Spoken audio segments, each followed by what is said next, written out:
बात है 5 मार्च 2025 की। प्रगति यादव की दिलीप सिंह यादव के साथ शादी हुई। ये वीडियो जो आप देख रहे हो वो शादी के सिर्फ 12 दिन बाद की है, जिसमें प्रगति बहुत खुश नज़र आ रही है। शादी के ठीक 14 दिन बाद यानी 19 मार्च को दिलीप अपने घर से कुछ 30 किलोमीटर दूर बेलगांव में कुछ काम से गया था। वहाँ का काम निपटा कर दिलीप दोपहर को घर जाने के लिए निकला। घर जाते समय वहाँ के एक होटल में वो खाना खाने के लिए रुका। वहाँ से दिलीप ने अपने घर पर अपने भाई और बीबी को कॉल करके बताया कि वो जिस काम के लिए आया था वो पूरा हो चुका है और अब वो घर आने के लिए निकल चुका है। दिलीप दिव्यापुर में अपने घर से सिर्फ 27 किलोमीटर ही दूर था, यानी कि ज़्यादा से ज़्यादा अब 40 से 50 मिनट में दिलीप अपने घर पहुंचना चाहिए था। लेकिन देर शाम होने के बाद भी जब दिलीप घर पर नहीं पहुंचा तो उसके भाई ने उसके फ़ोन पर कॉल किया, लेकिन दिलीप का कॉल लग नहीं रहा था। दिलीप के भाई को लगा कि अचानक कुछ काम आने की वजह से दिलीप कहीं रुक गया होगा और नेटवर्क ना होने की वजह से फ़ोन नहीं लग रहा है। लेकिन रात होने के बाद भी जब दिलीप घर नहीं आया तो उसके भाई ने फिर से उसके फ़ोन पर कॉल किया। इस बार दिलीप का कॉल लगता है और उठाया भी जाता है, लेकिन कॉल पर दिलीप नहीं कोई और होता है और उस शख्स की बात सुनकर परिवार वाले एकदम से हिल जाते हैं। यह आवाज़ औरैया पुलिस की थी, जो उन्हें बताती है कि दिलीप बुरी तरह से घायल हो चुका है और अस्पताल में है। ये बात सुनते ही पूरा परिवार हॉस्पिटल की तरफ रवाना होता है। हॉस्पिटल में परिवार वालों को पता चलता है कि दिलीप जिंदगी और मौत की लड़ाई लड़ रहा है। अब तक इस हादसे के बारे में प्रगति और उसके घर वालों को नहीं पता है। दिलीप का भाई जैसे तैसे प्रगति के घर फ़ोन करके ये बुरी खबर देता है। प्रगति के घर वाले हिम्मत करके ये खबर प्रगति को बताते हैं। उसके बाद प्रगति एकदम से टूट जाती है और ज़ोर ज़ोर से रोने लगती है। फिर प्रगति के घर वाले प्रगति को लेकर हॉस्पिटल पहुंचते हैं। दिलीप की हालत इस वक्त बहुत ही नाजुक थी। 2 दिन तक वो जैसे तैसे ज़िंदगी और मौत से लड़ गया, लेकिन तीसरे दिन किस्मत ने उसका साथ छोड़ दिया और उसकी मौत हो गई।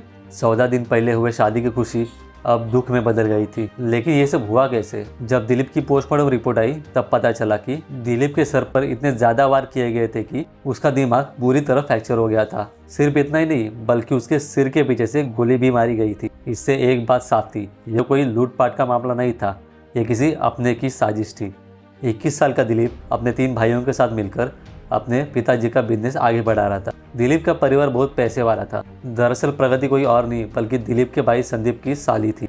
प्रगति के साथ संदीप 3 साल से रिलेशनशिप में था, लेकिन फिर भी दिलीप को इस शादी के लिए अपने घर वालों को मनाने के लिए बहुत मुश्किल हुई थी। दिलीप के घर वालों को इस रिश्ते के बारे में पहले से पता नहीं था और दिलीप के घर वाले एक ही घर से 2 रिश्ते नहीं चाहते थे। लेकिन प्रगति ने दिलीप से साफ साफ कह दिया था अगर वो किसी से शादी करेगी तो सिर्फ दिलीप से। फाइनली बच्चों के जिद के आगे घर वालों को झुकना ही पड़ा और फिर 5 मार्च 2025 को दोनों की शादी हो गई। इस शादी से दिलीप और प्रगति दोनों भी बहुत खुश थे। शादी के 4 दिन बाद उनके रीति रिवाज के अनुसार प्रगति कुछ दिनों के लिए मायके चली जाती है। फिर शादी के ठीक 14 दिन बाद दिलीप किसी काम से घर से बाहर जाता है। शाम को पलिया गाँव के पास खेतों में गाँव वालों को एक आदमी अधमरी हालत में दिखाई देता है। गाँव वाले उसे मरा हुआ समझकर पुलिस को बुलाते हैं। पुलिस आती है तब पता चलता है कि वो शख्स जिंदा है और फिर उसे हॉस्पिटल ले जाया जाता है। पुलिस को उसके जेब से फ़ोन मिलता है, जिस पर उसके भाई का कॉल आते ही घर वालों को इस बारे में पता चल जाता है। पुलिस को दिलीप के फैमिली से पता चलता है कि दिलीप की बाहर किसी से भी कोई दुश्मनी नहीं है, लेकिन पुलिस अब तक अपनी तहकीकात शुरू कर चुकी थी। 19 मार्च को दिलीप के साथ ये हादसा होता है। उसके सिर में गोली मारी गई थी, इसलिए दिलीप की हालत बहुत ख़राब होती है। जिंदगी और मौत से चलती हुई इस जंग में आखिर मौत जीत जाती है। 2 दिन बाद यानी 21 मार्च को दिलीप की सांसें हमेशा के लिए रुक जाती है। 15 दिन पहले जिस घर में खुशियों का माहौल था, अब वो खुशियाँ मातंग में बदल चुकी थी। लेकिन अब घर वालों को फिक्र थी अपने बहू प्रगति की, जो अब सिर्फ 20 साल की उम्र में विधवा हो चुकी थी। पुलिस को छानबीन में पता चलता है कि दिलीप के साथ जो भी घटना हुई है वो बेला और दिव्यापुर के बीच हुई है। अब पुलिस आगे बढ़ने के लिए त्रिनेत्र सिस्टम का यूज करती है, जिसमें उन्हें एक घटना कैमरे में कैद मिलती है, जिसमें दिलीप 2 लोगों के साथ बाइक पर कहीं जा रहा था। वो 2 लोग कौन है ये जानने के लिए पुलिस छानबीन करती है। पुलिस को छानबीन के दौरान जो बात पता चलती है वो हैरान कर देने वाली थी। दिलीप जिनके साथ बाइक पर कहीं जा रहा था उनमें से एक बहुत बड़ा मुजरिम और हिस्ट्री शीटर रामजी नागर था, जो कई बार जेल जा चुका था और फिलहाल बेल पर बाहर था। दिलीप जैसे सीधे साधे लड़के का ऐसे खतरनाक गुंडे के साथ दिखना पुलिस को शक करने पर मजबूर कर देता है। बिना देरी किए हुए पुलिस रामजी नागर को ढूंढती है और उससे पूछताछ शुरू करती है। पहले तो रामजी नागर कुछ बोलने के लिए तैयार नहीं होता है, लेकिन जब पुलिस बातों की जगह लातों से बात करती है तब वो बताता है कि उसे दिलीप को ख़त्म करने के लिए किसी अनुराग यादव नाम के आदमी ने कॉन्ट्रैक्ट दिया था। पुलिस उस रामजी नागर का इस्तेमाल करके अनुराग यादव को पकड़ लेती है। पुलिस वाले अनुराग यादव को लेकर दिलीप के घर पहुंचते हैं। वहां पुलिस दिलीप की पत्नी प्रगति से कुछ पूछताछ करने लगती है। उसके बाद पुलिस के साथ आई हुई लेडी कांस्टेबल प्रगति का हाथ पकड़कर उसे पुलिस की गाड़ी में बिठाने लगती है। ये देखकर पुलिस के घर वाले और गांव वाले पुलिस का रास्ता रोकते हैं और पुलिस से पूछते हैं कि आप इन्हें क्यों ले जा रहे हो। उस पर पुलिस का जवाब सुनकर सबके होश उड़ जाते हैं। पुलिस कहती है कि दिलीप के मर्डर का कॉन्ट्रैक्ट किसी और ने नहीं बल्कि आपकी बहू प्रगति ने दिया था। 3 साल से दिलीप पर बेहद प्यार करने वाली प्रगति ने ऐसा क्यों किया, ये बात किसी के भी समझ के बाहर थी। ये क्यों हुआ है ये समझने के लिए हमें समय में थोड़ा पीछे जाना पड़ेगा। बात है साल 2020 की। फूफन की रहने वाली प्रगति के घर के पास ही अनुराग यादव रहता था। 19 साल का अनुराग कुछ काम धंधा नहीं करता था, लेकिन उसका रहन सहन अमीरों वाला था। ब्रांडेड कपड़े, महंगी गाड़ियाँ, फ्लाइट में घूमना और महंगे होटल में जाना, ऐसी उसकी दिखावे वाली अय्याश जिंदगी थी। दरअसल वो सब ये दिखावा अपने दोस्तों और रिश्तेदारों के पैसे से करता था। उसके खुद के पास तो एक बाइक भी नहीं थी। वो अपना खर्चा चलाने के लिए कभी कभी ट्रैक्टर भी चलाता था। अनुराग की ये झूठी दिखावे वाली जिंदगी देखकर प्रगति उससे अट्रैक्ट होने लगी थी। दोनों के घर आसपास होने की वजह से उन परिवारों के बीच नज़दीकी ज़मीन को लेकर विवाद चल रहा था और कई बार तो ये मामला पुलिस तक भी गया था। इस वजह से दोनों परिवारों के बीच कई पीढ़ियों से दुश्मनी चली आ रही थी। इसलिए प्रगति अनुराग से बात तो नहीं कर पाती थी, लेकिन उसे दूर से देखा करती थी और अनुराग भी उसे पसंद करने लगा था। एक बार जब प्रगति जानवरों को चारा देने जाती है, तब अनुराग मौका देखकर एक चिट पर अपना मोबाइल नंबर लिखकर प्रगति को थमा देता है और उसे कॉल करने के लिए कहता है। लेकिन प्रगति के पास खुद का मोबाइल नहीं था, इसलिए घर वाले सो जाने के बाद वो अपने पिताजी के फ़ोन से अनुराग को फ़ोन किया करती थी। फ़ोन पर होती बातें कुछ दिनों बाद मुलाकात में बदल गई थी। प्रगति अक्सर अपने माँ के साथ अपनी मौसी के घर जाया करती थी। वहाँ पर जाने के बाद प्रगति मंदिर जाने के बहाने अनुराग को मिलने बुलाती थी। वहाँ दोनों एक ही होटल में हर बार मिलते थे। अनुराग प्रगति के प्यार में इस तरह पागल हो चुका था कि उसने प्रगति के कहने पर अपना असली नाम मनुज नारायण को बदलकर अपना नाम अनुराग यादव रख लिया था। लेकिन यह छुपा छुपी वाला सिलसिला ज़्यादा दिनों तक नहीं चला।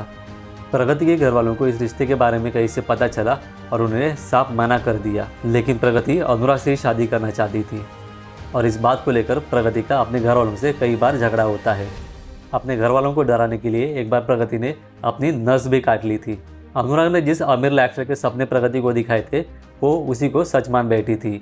प्रगति को लगता था कि अनुराग के साथ उसकी लाइफ एकदम मौज मस्ती वाली होगी। दरअसल प्रगति के बहन की शादी एक करोड़पति घर में हुई थी। अपनी बहन को शान से रहते हुए और अपनी इच्छाओं को पूरा करते हुए देखकर प्रगति को ऐसा लग रहा था कि अगर मेरी भी शादी किसी अमीर घर में हुई तो मैं भी इस तरह से शान और शौकत से अपनी ज़िंदगी जी सकती हूँ। लेकिन प्रगति जानती थी कि अनुराग के घर वाले इन दोनों परिवारों के बीच चलती दुश्मनी की वजह से इस शादी के लिए तैयार नहीं होंगे और अनुराग उतना भी अमीर नहीं है कि उसके सारे शौक पूरे कर सके। लेकिन वो अनुराग के साथ ही अपनी ज़िंदगी बिताना चाहती थी, इसलिए प्रगति ने एक खूनी प्लान बनाया। दरअसल प्रगति की बहन पारुल की जिनसे शादी हुई थी, वो दिलीप का बड़ा भाई था। अब वापस आते साल 2022 में। प्रगति कई बार अपनी बहन से मिलने के लिए उस घर में आती रहती थी और दिलीप भी अपने भाभी के मायके आता जाता रहता था। इसी वजह से प्रगति और दिलीप की मुलाकात होती रहती थी।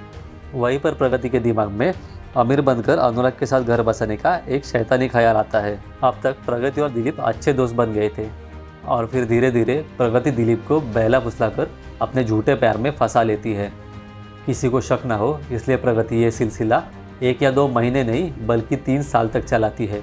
इस बीच मौका देकर प्रगति ने दिलीप को अनुराग से भी मिलवाया और दोनों में दोस्ती करा दी। लेकिन दिलीप इस बात से अनजान था कि अनुराग और प्रगति दोनों जहरीले सांप की तरह उसके आसपास मंडरा रहे थे। बहुत जल्दी प्रगति दिलीप को ये यकीन दिलाने में कामयाब होगी कि वो उससे कितना प्यार करती है। अब दिलीप प्रगति के प्यार में इस कदर पागल हो चुका था कि जब दिलीप के घर वालों को इस रिश्ते के बारे में पता चला तब उन्होंने साफ इनकार कर दिया था। तब घर वालों के खिलाफ जाकर दिलीप ने घर पर साफ साफ कह दिया था अगर वो शादी करेगा तो सिर्फ प्रगति से। बहुत कोशिश करने के बाद प्रगति का प्लान काम कर गया। फाइनली दोनों घर वाले अपने बच्चों की जिद के सामने झुककर इस शादी के लिए तैयार हो गए। 5 मार्च 2025 को दिलीप और प्रगति की शादी हो जाती है। ये लड़की इतनी शातिर होती है कि कुछ ही दिनों में दिलीप के घर वालों का दिल जीत लेती है। सारी रस्म पूरी होने के बाद प्रगति चौथी के बाद अपने घर चली जाती है। बहुत दिन अनुराग से ना मिलने की वजह से प्रगति उसको मिलने के लिए तड़प रही थी, इसलिए उन्होंने 17 मार्च को उसी होटल में मिलने का प्लान बनाया था जहाँ पर वो लोग हर बार मिला करते थे। प्रगति का प्लान सीधा था, पहले दिलीप से शादी करके उसके परिवार का दिल जीतना और फिर दिलीप को ख़त्म करके उसकी करोड़ों की जायदाद लेकर अनुराग के साथ ज़िंदगी बिताना। फिर उन दोनों ने मिलकर ऐसा प्लान बनाया कि दिलीप मर भी जाए और इन पर किसी को शक भी ना आए। इसीलिए अनुराग ने अपने मौसेरे भाई दुर्लभ यादव को इस प्लान में शामिल किया। दुर्लभ लड़ाई झगड़ा करने के लिए ही गांव में जाना जाता था। फिर दुर्लभ ने पूरा मामला समझने के बाद अपने एक दोस्त रामजी नागर को दिलीप के मौत का कॉन्ट्रैक्ट दे दिया। इस काम के लिए रामजी नागर को उन्हें 1 लाख काम होने से पहले और 1 लाख काम होने के बाद देने थे। प्रगति को मुंह दिखाए में मिले हुए पैसों में से 1 लाख उन्होंने रामजी नागर को दे दिए। इस साजिश में अब 5 लोग शामिल थे: अनुराग, प्रगति, अनुराग का मौसेरा भाई दुर्लभ यादव, हिस्ट्री शीटर रामजी नागर और उसका दोस्त शिवम यादव। अब ये लोग बस मौके का इंतजार कर रहे थे कि कब दिलीप घर से अकेला काम के लिए बाहर निकल जाए और उन्हें दिलीप को मारने के लिए मौका मिल जाए। ये लोग दिलीप को इस कदर मारना चाहते थे कि ये मर्डर नहीं बल्कि हादसा लगे।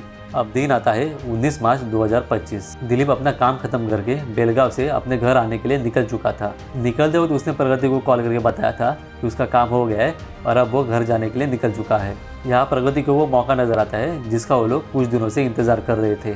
फिर प्रगति फौरन अनुराग को कॉल करके दिलीप की लोकेशन बताती है। अनुराग रामजी नागर और उसके बाकी 2 दोस्तों को लोकेशन पर लेकर गया और दूर से ही दिलीप की पहचान कराने के बाद वहाँ से निकल गया। उसके बाद ये तीनों दिलीप का पीछा करते हैं। आगे एक सुनसान रास्ता देखकर वो दिलीप की हाइड्रा रुकवाते हैं और उससे कहते हैं कि हमारी गाड़ी खराब हो गई है, इसलिए उन्हें मदद चाहिए। भोला वाला दिलीप फौरन उनकी मदद करने के लिए तैयार हो जाता है और उन्हें उनकी गाड़ी के पास चलने के लिए कहता है। रामजी नागर उसे अपनी बाइक पर बिठाता है और उसे पलिया गाँव में सुनसान गेहूं के खेत में लेकर जाता है, जहाँ इनका तीसरा साथी दूसरी बाइक से आ रहा होता है। लोकेशन पर आने के बाद दिलीप देखता है कि यहाँ पर कोई कार नहीं है। इससे आगे की वो कुछ सोच पाता, ये तीनों मिलकर दिलीप पर हमला कर देते हैं। पहले ये तीनों उसे पीटते हैं, फिर बंदूक की बट से उसके सर पर वार करते जाते हैं। इस बीच दुर्लभ गुस्से में आकर दिलीप के सर के पीछे गोली मार देता है।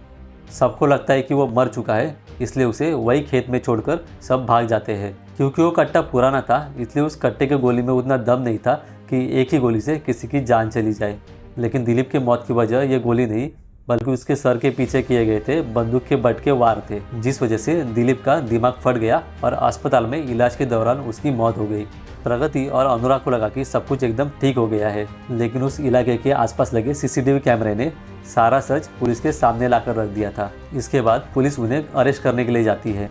प्रगति और अनुराग को पुलिस उनके घर से ही गिरफ्तार करती है। रामजी नागर भी पुलिस को आसानी से पकड़ में आ जाता है। दुर्लभ और शिवम यादव को पुलिस के बारे में पता चल जाता है और वो दोनों फरार हो जाते हैं। लेकिन कुछ ही दिनों बाद वो लोग एक चेक पोस्ट पार करते समय पुलिस उन्हें पहचान लेती है और वो लोग वहाँ से भागने की कोशिश करते हैं। पुलिस उनका पीछा करती है तो वो लोग पिस्टल से पुलिस पर गोलियां चलाते हैं। तभी पुलिस उनके पैर पर गोली मारती है और उन दोनों को अपनी गिरफ्त में लेती है।